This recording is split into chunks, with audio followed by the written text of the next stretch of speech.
Staff. And it is good English, grammatically superior, but it does not comes from my heart. That is why I am always in a quandary whether to follow. I can finish this in a minute and a half. So I have to say goodbye because I have to go to. So, ganito na lang. Kilala naman ninyo lahat nandito. Let me just talk about our country, the Philippines. I just came from Bohol because there's an ASEAN meet there. And there was also terrorism that was encountered by the security forces.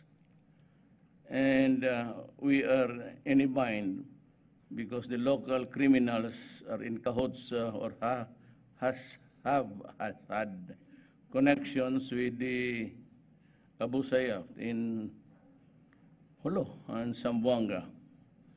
At ang nangyayari dito is they kidnap itong mga small time lang dito.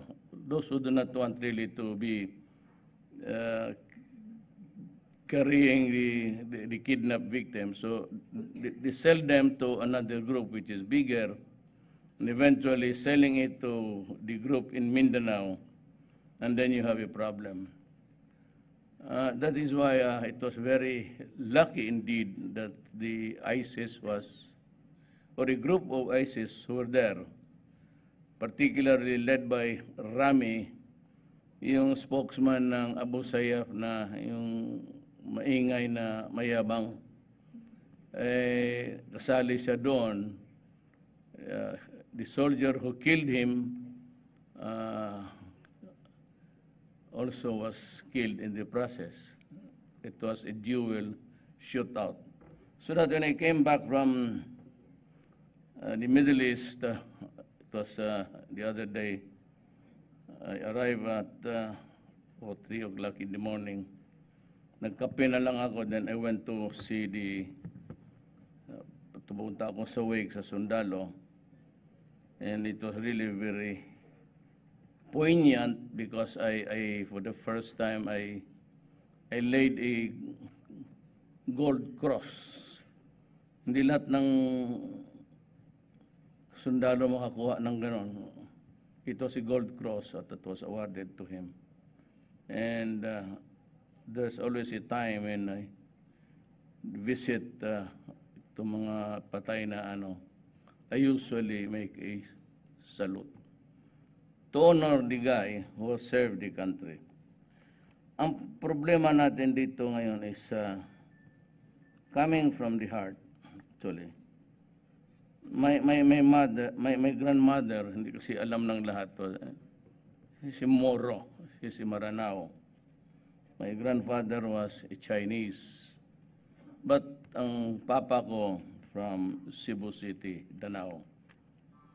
So I'm talking to you now about our country and what ails this country. Marami po. But let us begin with yung rebellion, medyo tabi ko na lang muna.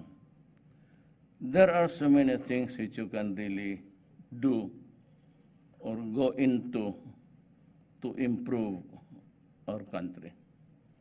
Alam mo, motion pictures mirrors life, or life mirrors the movies. Ganon yan. So it behooves upon you really to do the social aspect of what's happening to our country. Ako po tumakbo ng presidente. I made no great promises. I said that I would want to stop corruption. And I'm doing it almost every day.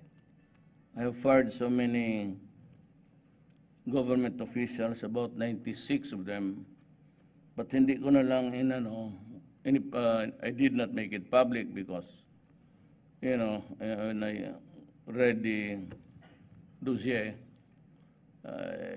some of them, the sons and daughters were all doctors and lawyers, and I would not want to add to the embarrassment of just taken away from your office, ousted, and suffer yung publicity of corruption. But corruption is out. Kaya kayong mga Pilipino, kayong talagang Pilipino na gusto ninyong tumulong sa bayan ninyo, now is the time to do it. Really. Kasi ako, I've been, reforming I'm on just 10 months plus. I need time. I need time to remove corruption. Karamihan dyan sa gobyerno, their salaries are just the sort of stipend. It's just a side income. But corruption is the main source of income. So I had to lecture to everybody that, during this time, maybe for 5 years and a few months, sa una ko, you have to change your lifestyle. Maybe before, you could have a take of 1,000 every day, and you can buy a new car, a new house, almost every day, every week. But this time, we'll just have to suffer because I'm not a great man. I do not have the credentials. I am not even an honor student. I have always been in the vicinity of 75, 78 since kindergarten. Hanggang dyan lang po ako. So wala akong pinagyayabang except that I was a prosecutor for 9 years, a trial fiscal. Then I became a vice mayor, then rumbled on to become the mayor, and I became the mayor for the last 23 years sa Davao City. Hindi ako nakatikim ng talo, and maybe because I was really, it's not that I am the cleanest or the clean guy. I have so many faults, plenty, but corruption is not one of them. Guro, babae, o pero yung when you are young, but I'm really old now, so it's almost passé to be talking about it. Well, ang akin lang is corruption must go. And we are good at collecting taxes now. Ayaw ko sanang dito, bitawan. But look at the oligarchs of the Philippines. Kaya ako galit talaga. I do not mean to, wala naman mawala sa akin. I won the presidency by, 15,006, of which million was my majority over my last opponent. So wala na ako, I'm not angry at anybody. I just want to work. I do not need the adulation. Sabi nga ni ma'am, sabi niya, you were right, I declined yung bigyan nila ako ng honoris causa. I don't need it. It has always been my policy, both as personal and official, that I do not accept awards or honor. That has always been my policy. As for that, in terms of my work, I've always said that I am paid to do it. So why should you receive me? Why should you give me so many awards? Bayad na ako eh. So wala nang, akin lang is yung tamang trabaho lang po sana at maibigay talaga sa Pilipino yung pera nila. But I have a problem with this. Ayaw kong gustong ma-insulto. Pero yung mile long tawag nila dyan sa Makati. It was owned by the government. And it is now in the name of Sanbar. And they owe government something like 1.6 billion. That was a case that was filed several years ago. Until now, it's still in the Supreme Court. Back to a litigation. Because at that time, Kim Minares, the BIR, whom hindi ko talaga alam, ay kaibigan ko, ang laki ng respeto kay Minares. I even helped her in the campaign sa tax collection sa Davao. Only to realize that talagang ang problem sa Pilipinas, it is the oligarchy. So I can force people to pay taxes. For the Chinese businessmen to be arrested and make the demands. Pero itong mga mayaman, not because they have been attacking me. Matagal na ako sa politika, that's nothing to me. That's my daily bread yung mga ganon. But how in the hell can they manage to, skirt and just ignore the law? From 1 billion plus, naging 800 million lang. And ang naggumawa si Kim Minares. So there was a case, and the case is now, for the longest time, nasa Supreme Court. And I really do not know what's keeping the Supreme Court from deciding a simple case of back taxes. And the land, yung tawag na the mile, yung may kanal dyan, Makati, it's owned by the government. But it was paid for a song. At nobody has questioned it, nobody will. Sabi ko, hindi naman ako gumaganti, pero kaibigan man kita o hindi, magbayad ka talaga. Sa Davao ganun, bayad ka. Wala akong pakialam ng kaibigan tayo at hindi. Just pay your taxes. Pay the right amount and we'll have no problem. Ganon ako. And alam ko sinong may-ari niyan? Dunkin Donut of the government on 1,600,000. Is the Inquirer, itong Inquirer, when they editorialize you, moaning about corruption and morality, when as a matter of fact, sila may utang, hindi binabayaran hanggang ngayon, and continue to occupy a land which is government, and which was not even sold to them validly. And yet they collect the taxes for all of those business establishments there. Na ano man itong Pilipinas, ha? Hindi ako galit. Wala sa akin yan. I can be friends with them. I can say that, well, I'll just ignore it. But ABS-CBN, anak, with Inquirer, keep on trashing the garbage that I had 200 million. At that time, I was just a candidate. I challenged them. You are in power. Prove it.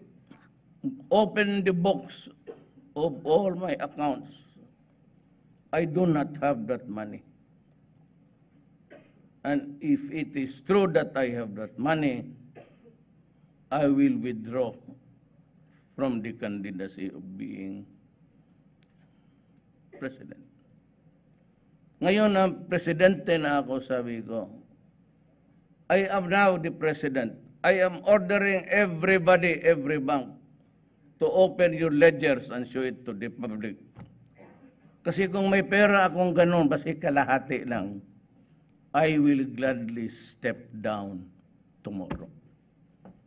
That is my guarantee. And if you may hear about my daughter, my sons into corruption, especially with government transactions, just let it out.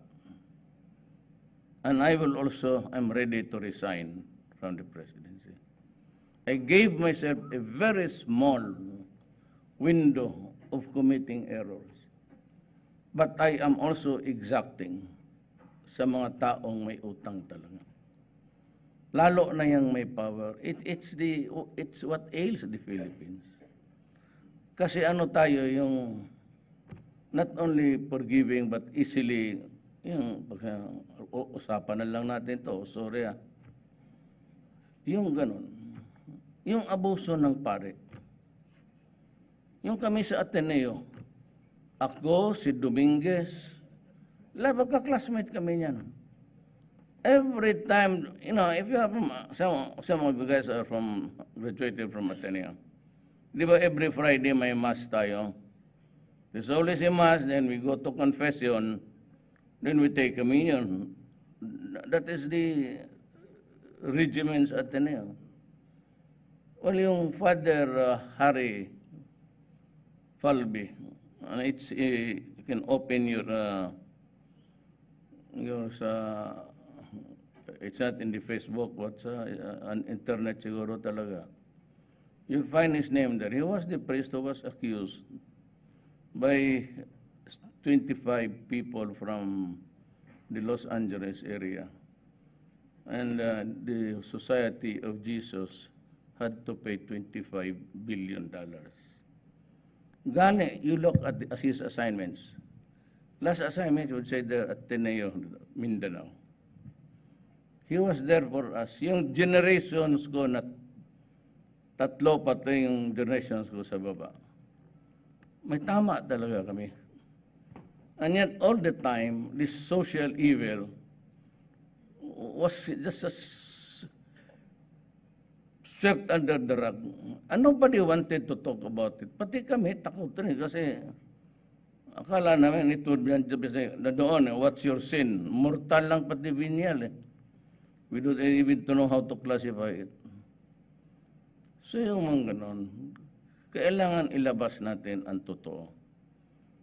And not because I am a grandson of a Maranao woman, but you know, when Magellan landed in the Philippines and stayed here for 400 years and lived out with the fat of the land, they brought along government, imperialism, and the religion.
Mga kamera.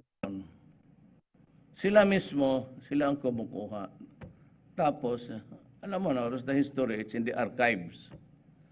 Some enterprising Filipinos got hold of it. And you can see the pictures of the massacres there committed and with the American soldier, his foot on top of the breast of a woman over the pile body. How can you reach Mindanao and maybe Visayas and Luzon was part of the Sri Visayas Empire. It was already Islam.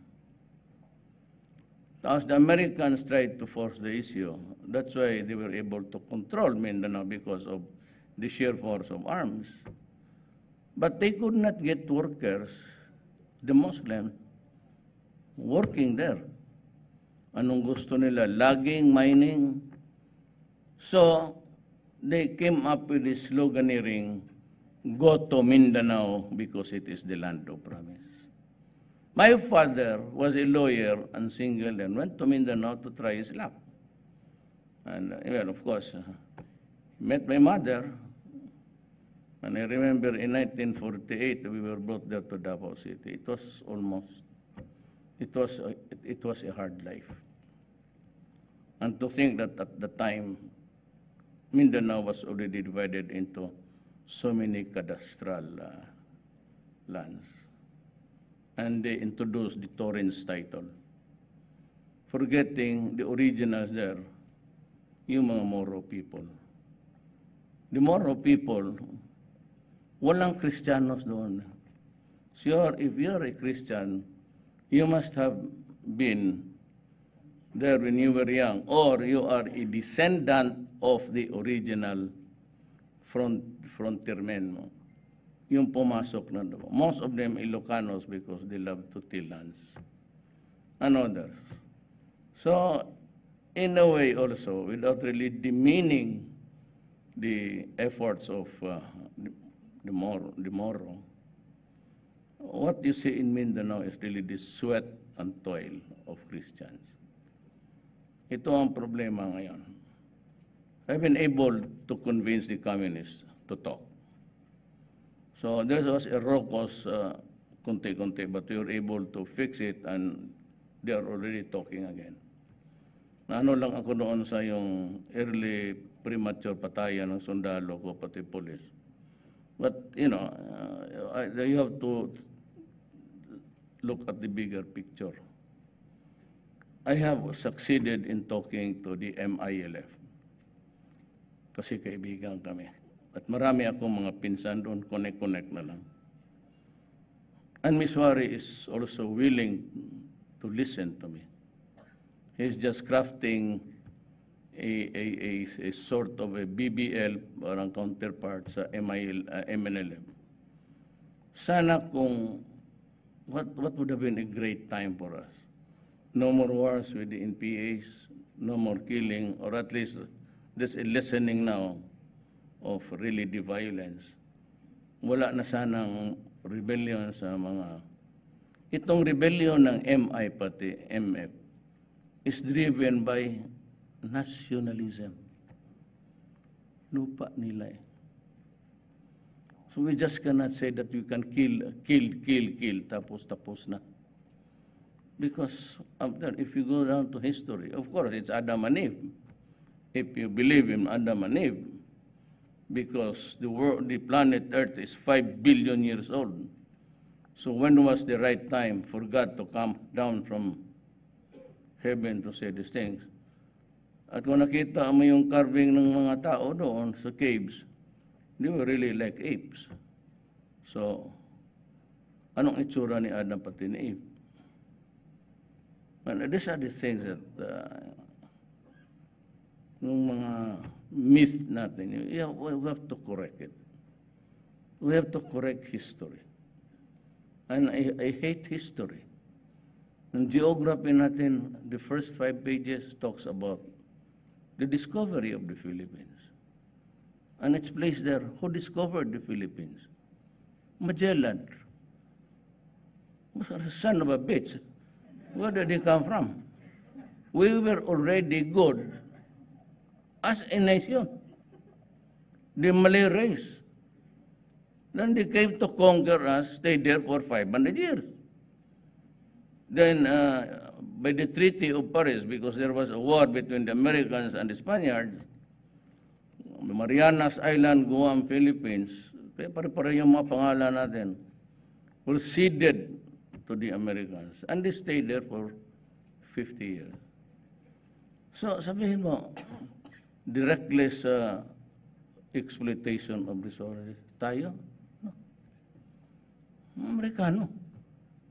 The oldest mining company sa kanila. And even in Davao, they still want. And itong mga bago ngayon, mga oligarchs, they just wait who wins the election. And because there's a law that says the Mining Act, they apply for. But nilagay ko naman si Gina, and she's so very strict. Si Gina naman told me frankly, I want the Philippines to be mine-free. Come on, how can we do that? We have to amend the law. There's a mining law which allows mining. And besides, we get, on the average, 70 billion a year yan for its mining company. But I agree with Gina that kung maaari lang, hindi lang kasi nakita ninyo. You might want to go to Davao one of these days.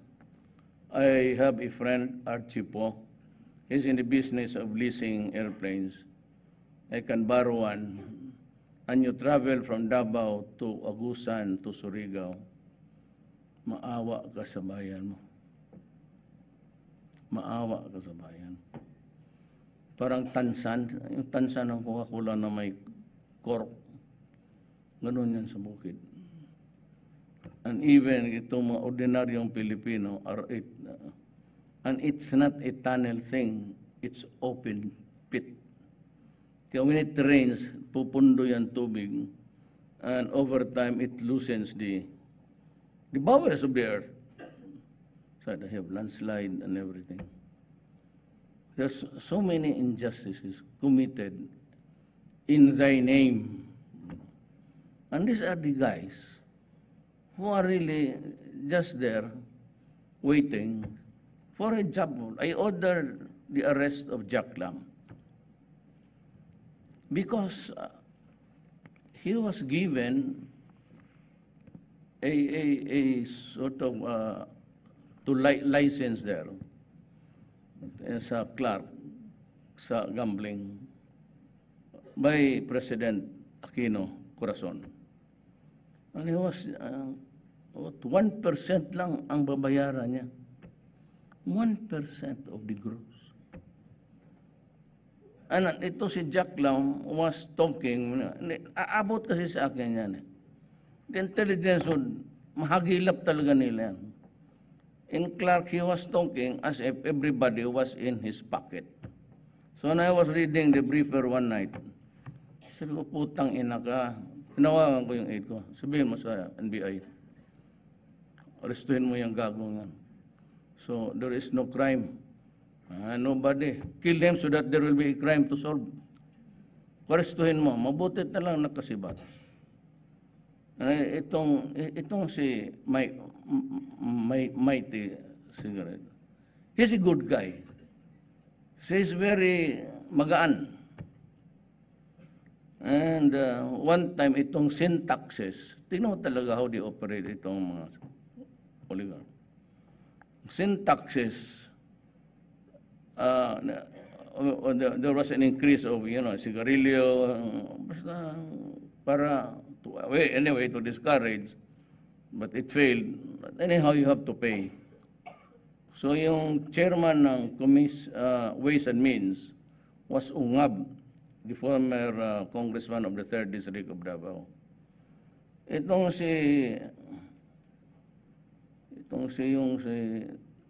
pangalan niya yawa na, yung check. Well, ako lam rin ha, lolo ko lam, baka mga, kaya ko pina-aresto yung sila, baka sabihin ng mga tao, kasi lam eh. Si Wong, nag-usap kami, butit na lang, because the class 67 ng PMA, inadapt ako as mista. Ngayon ang sakit nila. So siya, mista rin. So we were like classmates. We talked as if we were classmates in the PMA. Hindi ko nga na tapos ang ROTC ko nga. But anyway, sa akin, nag-usap kami. And he wanted me to talk to Wilok. I am not up to it. We're friends, but please, huwag sa akin. I am simply not up to it. But when he left, may iniwan siya. But because there were also many Filipinos there in the restaurant, so I was busy answering questions. Umulis siya, iniwan niya yung karton. Umulis na sa pagtindog pagbalik ko, sabi nitong aide ko, Bongo, may iniwan siya, no? Sabi ko, putang ina, tingnan mo, Bong, ano ito pera? Sabi ko, Bong, isauli mo. And because it is, there is a camera there and you can check it. Sabi ko, nagsiselfone, isauli mo sa putang ina niya. Pag hindi, ibuhos ko yan sa mukha niya. So, it can be, no, kasi makikita mo yan sa camera sa airport eh. And it's always recorded. Sabi ko, hindi ako tumatanggap ng, this is the way how they operate. And as of last count, 20 billion na yung utang niya. We're paying fake taxes pa. No, it's not a question of, it's not a question of evasion of taxes. It's falsification. Yung stamp na fake. Every time you fake it, that's one crime. How many packs of cigarettes he has sold since then?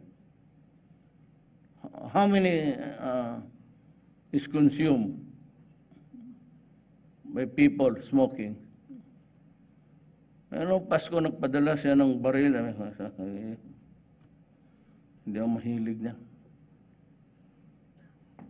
Ito ang problema.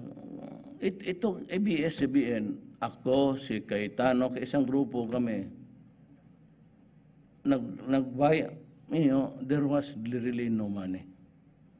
Until the last minute because I never went up sa ratings. 3-4, 3-4. Nobody gave me a Chinaman's chance to win even.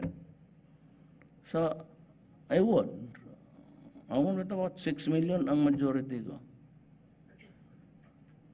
So ngayon, if you should know me, huwag ka talagang pumunta sa akin ng pera. At saka kung ikaw may application ka sa gobyerno, may sulat na rekomendado ng politiko, consider it declined. Wala akong utang na loob eh. Ang congressman ko lang, si Aimee, kasi matagal ko nang kilala. Matagal na kaming, Aimee has been governor for so long a time. Si Aimee, supported me, Abet Garcia, and a lady from Mindanao, and because of love. Yun lang ang totoo. Where love has gone, yung ganon. Pero I won there by about 100,000 ang majority ko. Bumaliktad siya eh. Kaya walang utang na loob. Kaya baski anong sinasabi ko, binubuga ko. Pag sinabi mo, putang ina ka mukha kang pera, Gabi Lopez ka, ikaw preto, putang ina. Nabubuhay kayo sa influence peddling. Tapos kung mga editorial ninyo, criticizing corruption, wrongdoing, or anomalies, and yet kayo, ito sabi ko, ito yung mga oligarch. If you know her, tell her. Because talagang I will insist. It's now in the court. At sasabihin ko, do not force my hand into it. Kasi hindi talaga ako payag na babuyin ninyo ang Pilipinas. I am not promising you anything, but it's not about Constitution. It's a piece of shit to me. Iganon-ganon mo ako sa mukha ko. It's all there. When I took my oath of office, I promised to God and to my countrymen that I will preserve and defend the Filipino people. Kaya the second promise was drugs. Kayong mga dreamers, mga libertarians, forget it. patay, there will be always patay.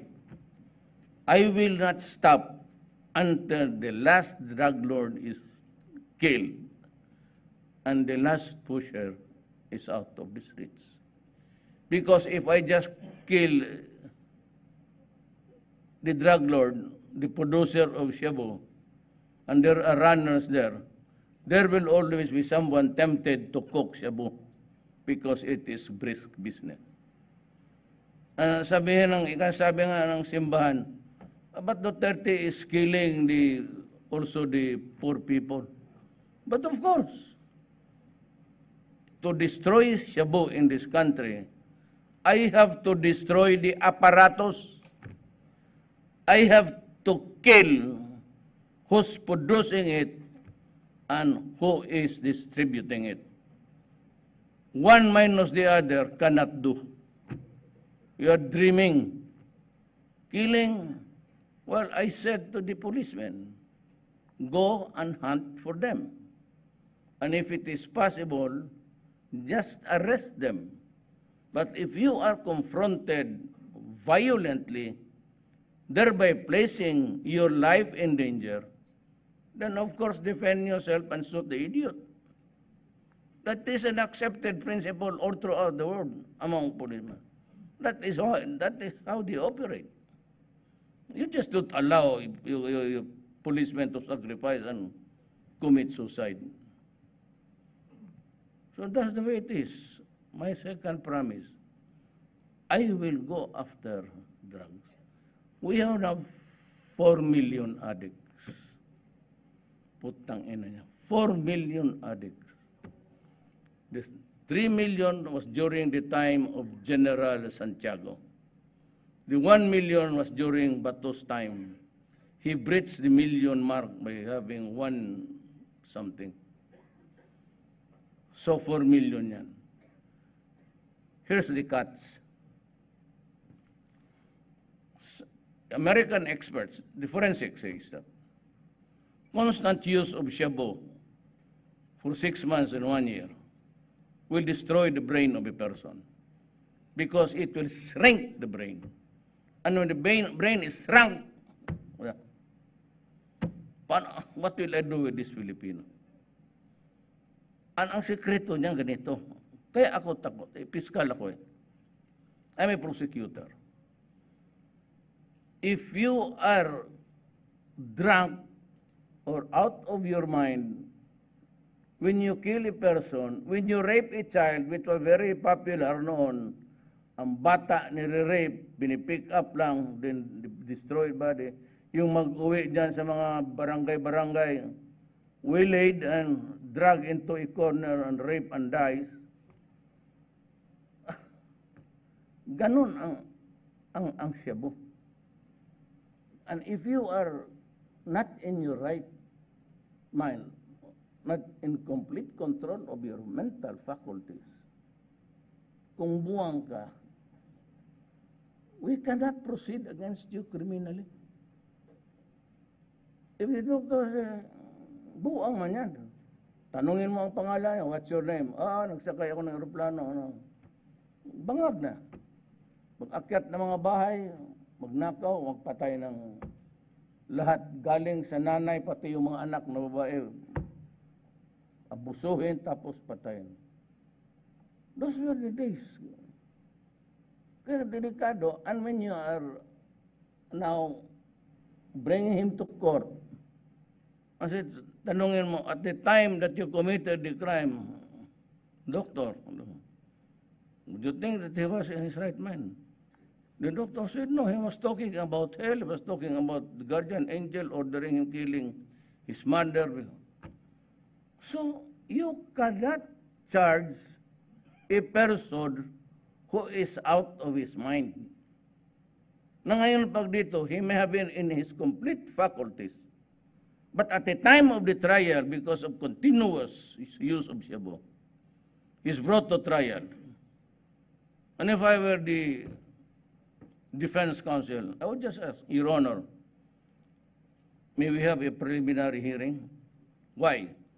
Just to determine whether or not my client can be prosecuted. And after so many questions, the doctor would always say the right thing, the truth. No, it's not. He's bangag. So he cannot be prosecuted. Now, if you review, take steps behind. If you review the last 5 years, 77,000 drug-related deaths.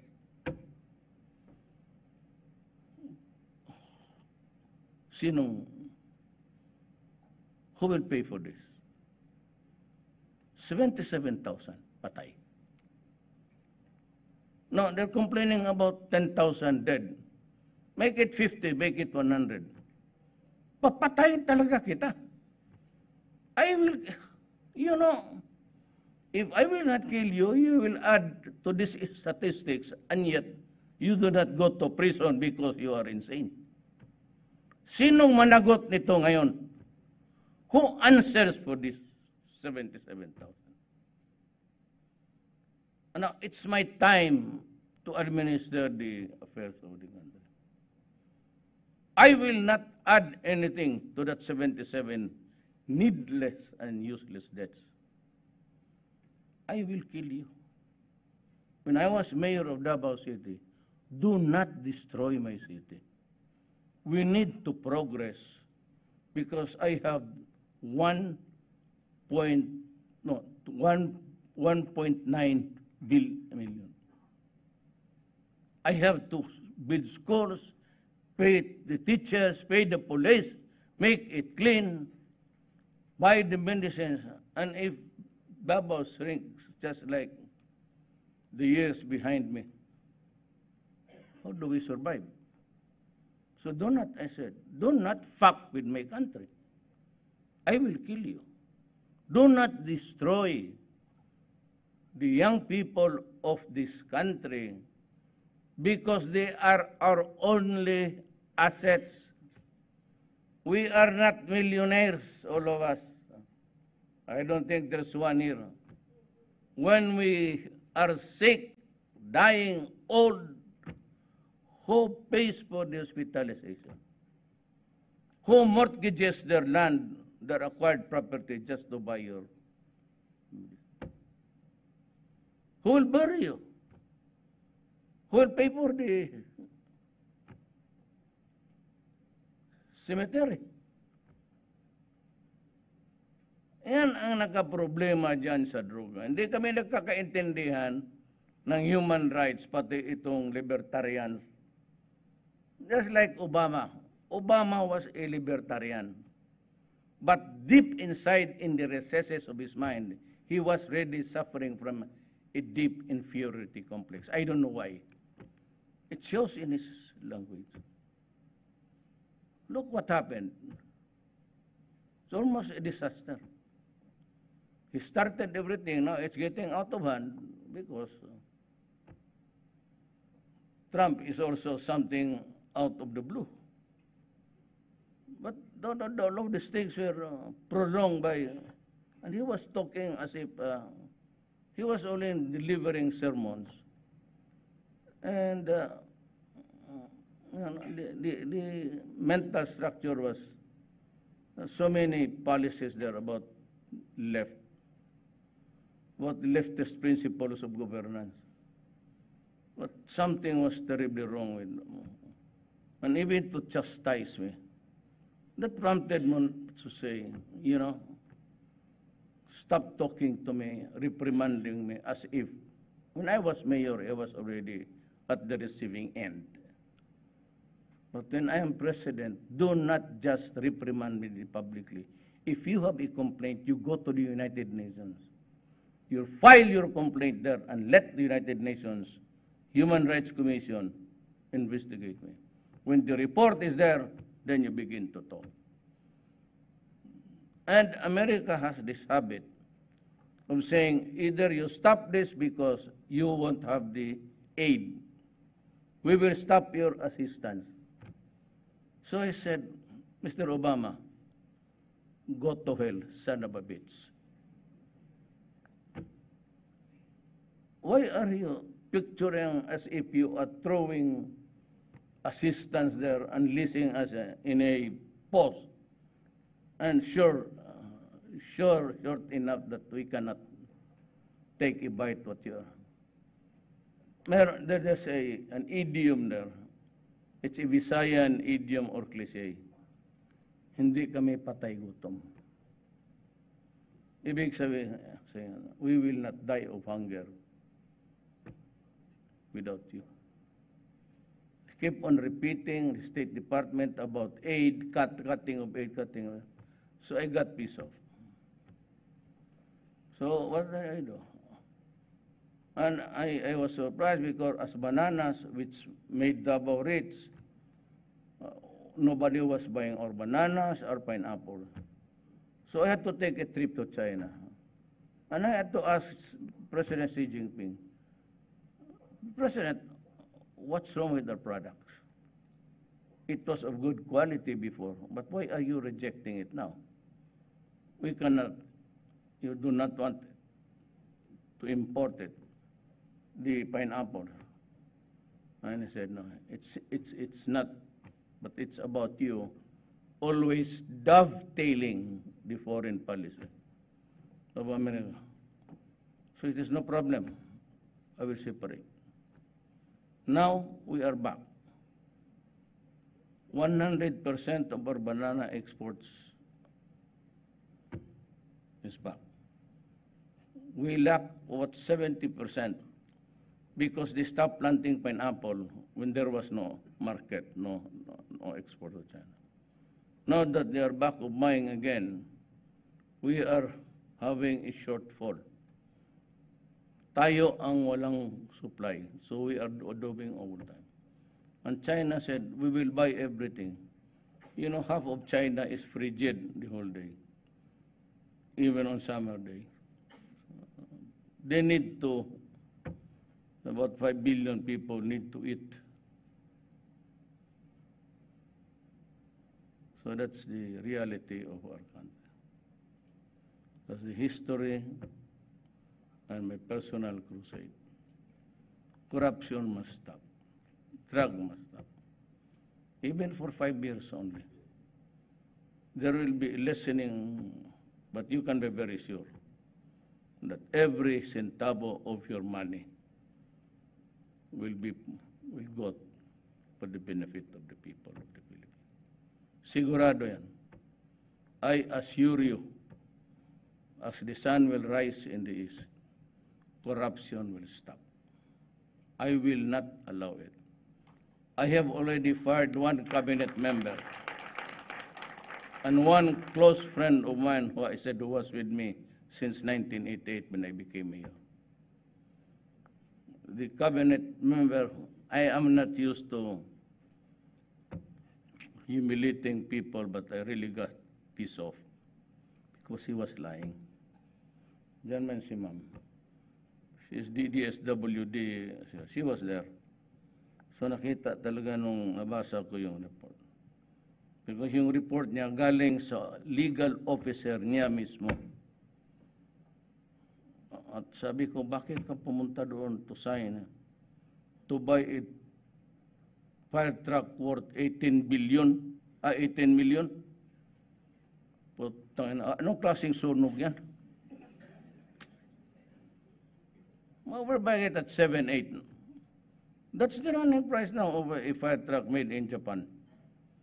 This guy had to go to sign, despite the fact that the opinion of his lawyer, the legal officer of his office, says do not defer. Just went there to sign. And when I asked him during the cabinet meeting, I said, did you not read the... And he said, no, I was not furnished.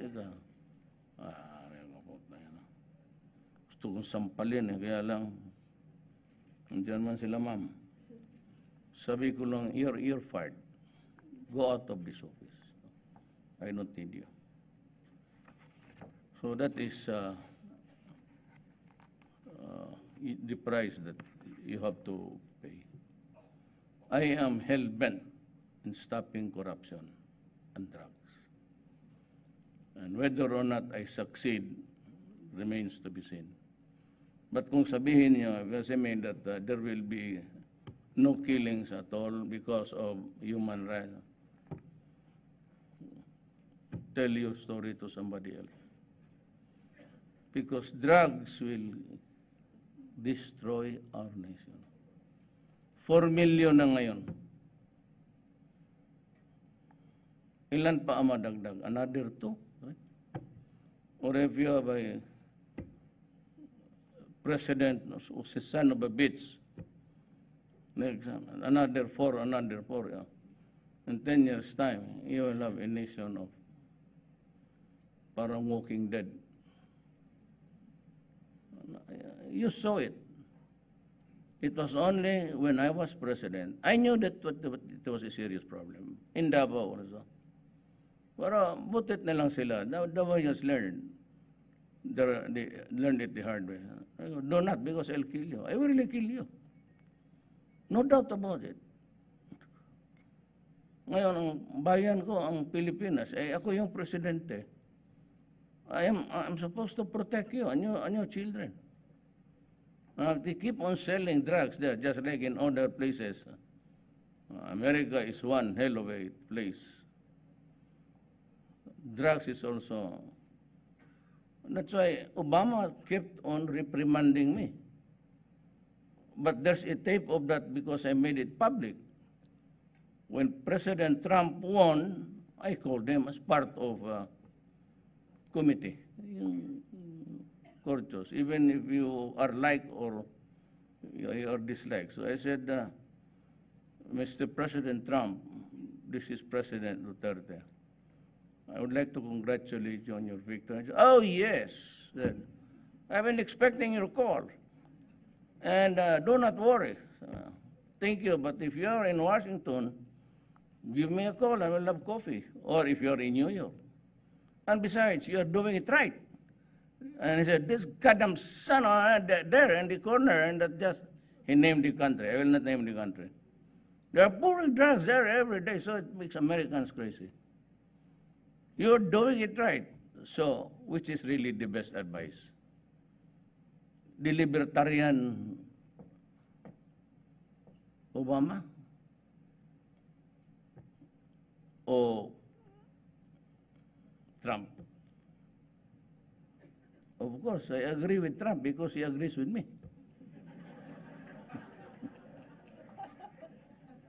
That's the about power. The third is criminality. Must stop. And the abuses. The abuses against the military and civilians and police against civilians has to stop. I do not want oppression. Maybe it be better, even in the customs, there will be no opening of bags. You're just waved through. Anyway, when the cargo and the luggages are deplaned, it goes down to a bodega where there is a scanner, X-ray. So when you go up to a sort of an escalator conveyor, they already passed so if there is shabu, if there's a gun, you should be able to discern it while it is there, because it passes a big camera. So when it's done there, lalo na yung OFW, kami, mga congressman, mayor, we are way by, may salute pa, even with the train of luggages. Here comes the OFW. Ako may isa ako diyang insidente, no? Galing ako Hong Kong.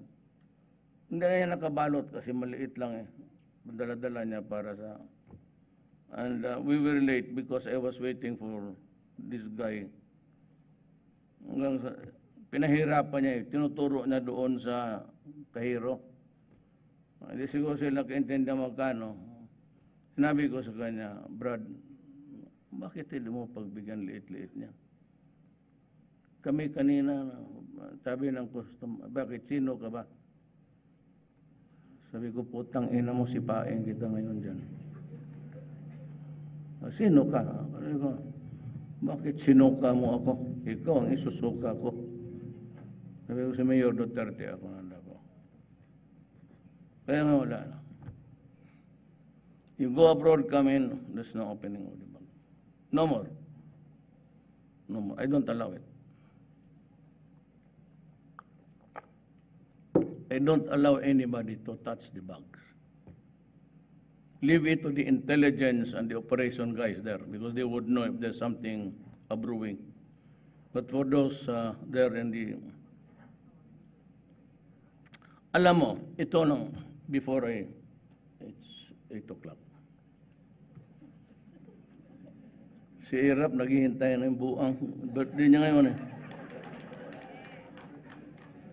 Sabi niya, punta ka talaga ha. Kasi, tapos noon sabi niya, wala yan si Duterte, ano yan? Low class lang yan, ano yan, style na pagka ano. Ngayon, balik kita sa kulungan.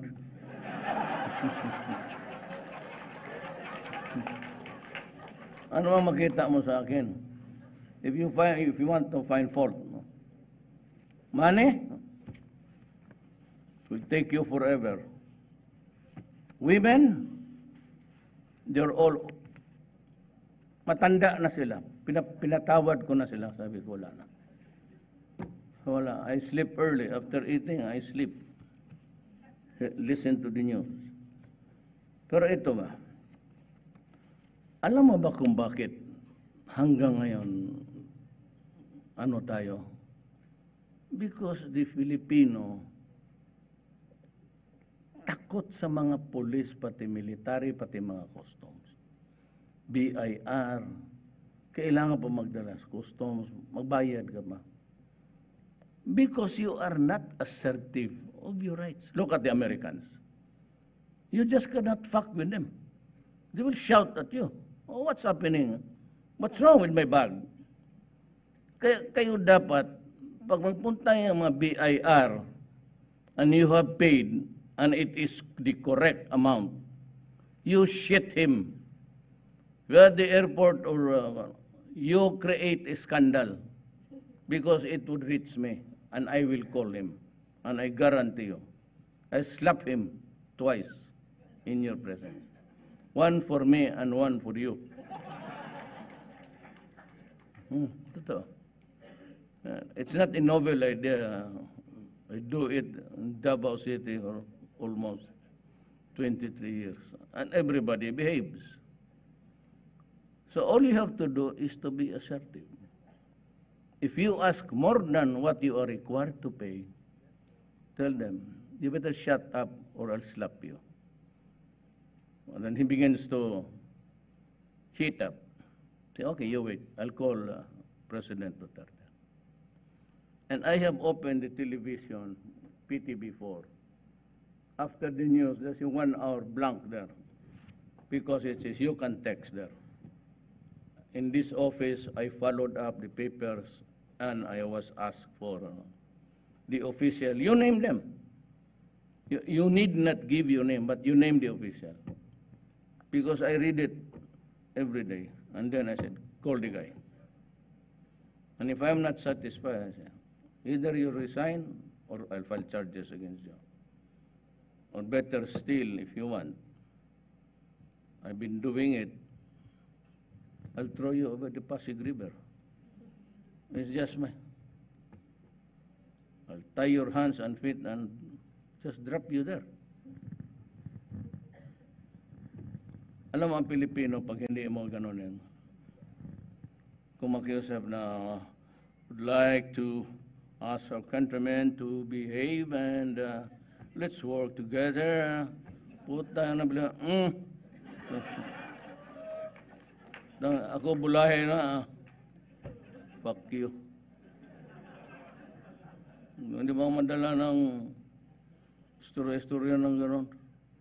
I said, remember, I am not I was not here and I was not nurtured in this kind of ambience sa Maynila na maraming mayaman.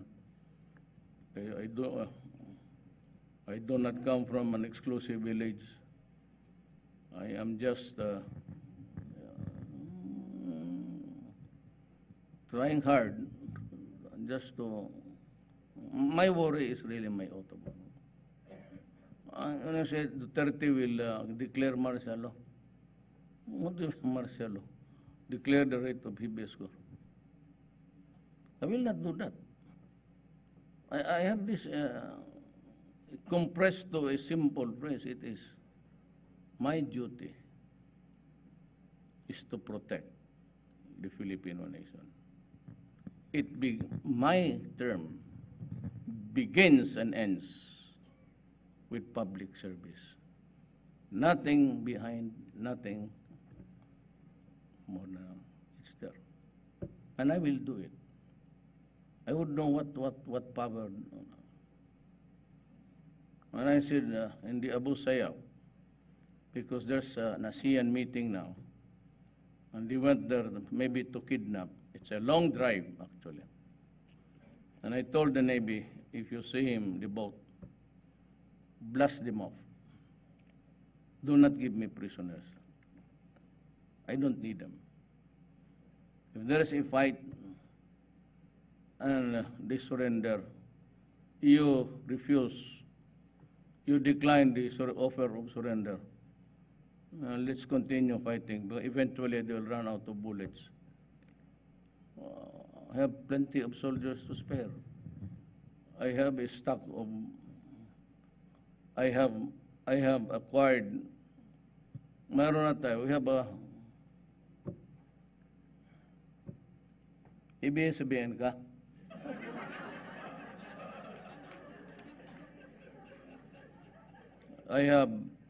I will be, before I go, we'll have about 16 F-50 jets. I'm using them. They're not supposed to be used during these rebellion cases because of the, but I said use them. And I've been using them. We're bombing, either you stop. I've told the Mindanaoans here, you from Mindanao, because they are now putting IED, improvised explosive devices. That's what it is. Pati yung mga eskwelahan, Marawi State University, there was a grenade. In the Zamboanga High School, and sinabi ko sa kanila, do not force my hand into it. I do not like it. Believe me. Do not force me to declare martial law. Because if I declare martial law for the Mindanao Island, then I will finish everything. Not only the insurgency or the rebellion, but every problem that has to be solved there. I will finish everything. I will solve all the problems for you. And it will really be harsh for everybody. And if I have to kill, I will not hesitate to do it. That's why I said, do not kill the young people. Do not place explosives in classroom. It's totally unacceptable to me. You do it on a daily basis. Then you invite me to, pag ako ang nag-martial law sa Mindanao, tapos ang lahat. Lahat na problema, pati rebellion, lahat na. Lahat na kung anong makita ko ng gawin ko. Illegal mining and all, I'll just place you behind bars. And I do not give a damn what you said. Maraming illegal eh. Illegal fishing, mining, everything, spoiling our environment. Lahat tapusin ko yan. I said, not only, kaya sabi ko, do not overdo things because you will force my hand into it. And it will make you sad. Very sad.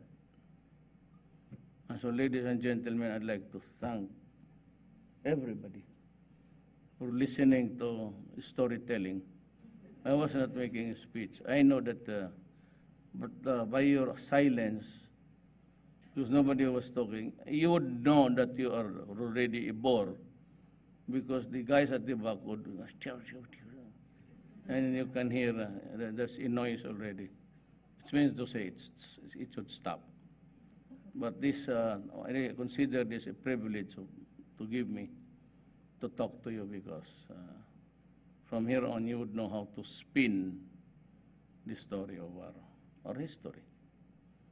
So that you can place it in a proper perspective right away.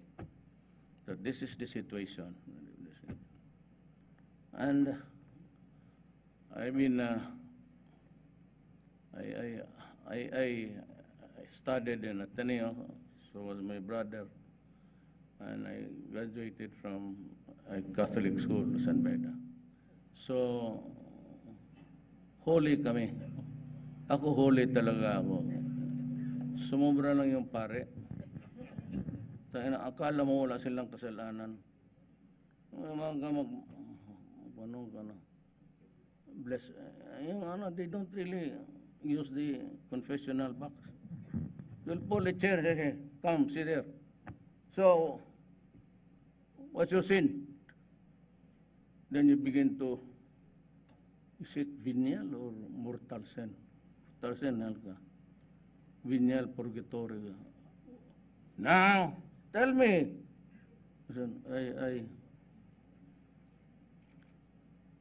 I went to the room of the helpers. Oh, why did you go there? What did you do? I lifted the blanket because I wanted to see what's inside. And you lifted. Yes, nothing else. I went out further. Then he would start to fondle you. What else? I went back to the room further and lifted the blanket higher. And I went to the bathroom after. Oh, what did you do there?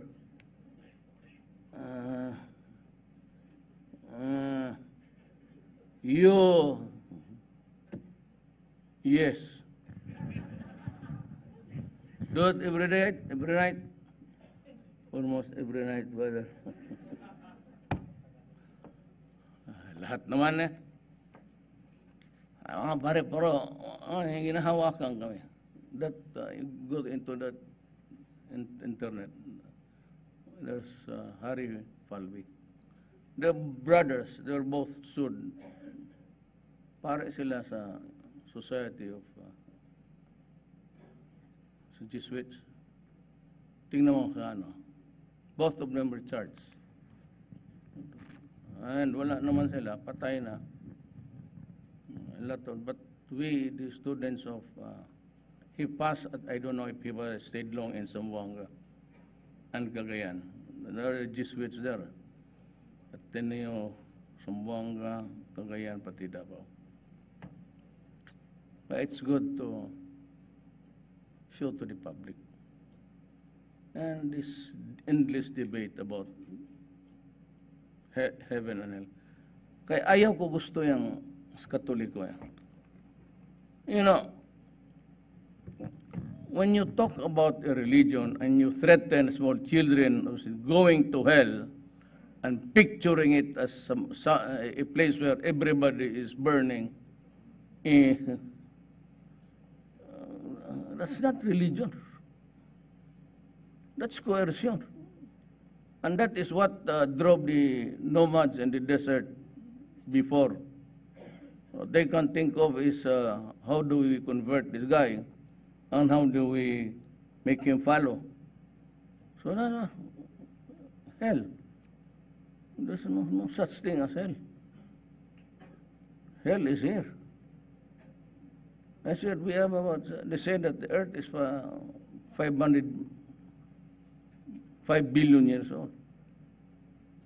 So at what time did Jesus Christ really come down to save how about the last 400 billion? Nothing happened to their lives because there was no God. I do not agree. You know, I ran because I decided to run. I didn't have the money until the last minute. When my rating was hitting 34, that's the time that the money came in. Most of the time, I rent a Cessna model 1984. Nagko-conk out once we lost its brake, mabuti sa Davao. Walang brake, diretso-diretso na doon sa tubig. So because I have no money, I only rent. I was able to rent the cheaper ones. But I said, I want, must it really a price? I don't know. I could not. The plant every now and then conks.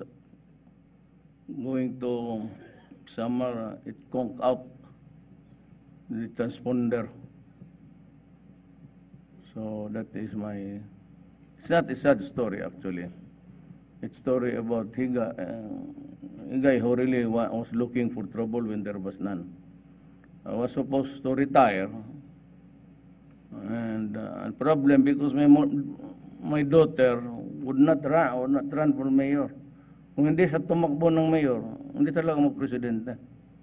I still have my last term, then pa-retire na ako. But at the last, she was the one who wrote me publicly not to run.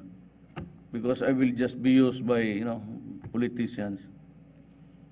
But when she said, you run, and she agreed to, you know what? We took her out of office June 31.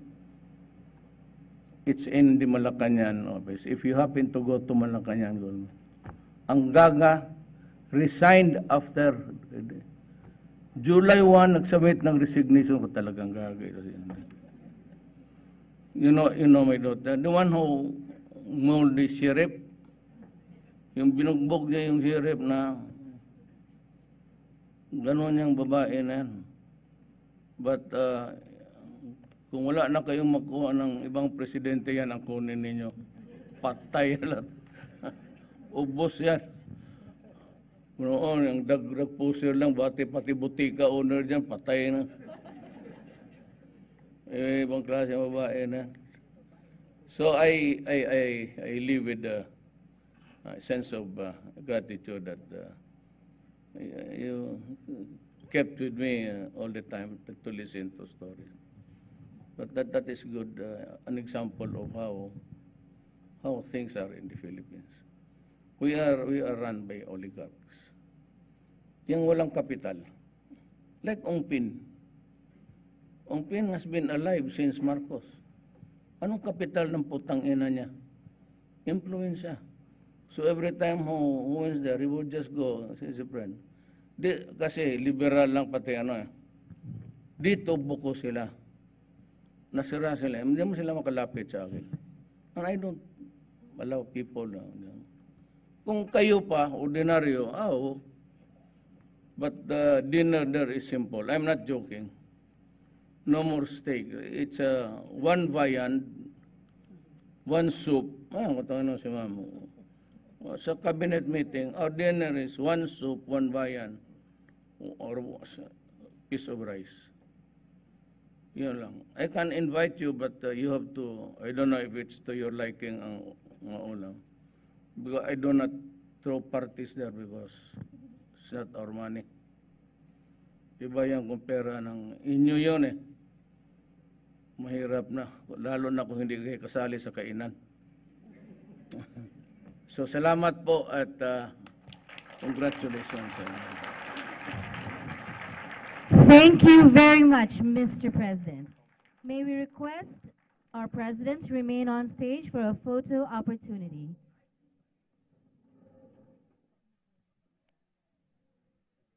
Ladies and gentlemen, you may please take your seats during the photo op.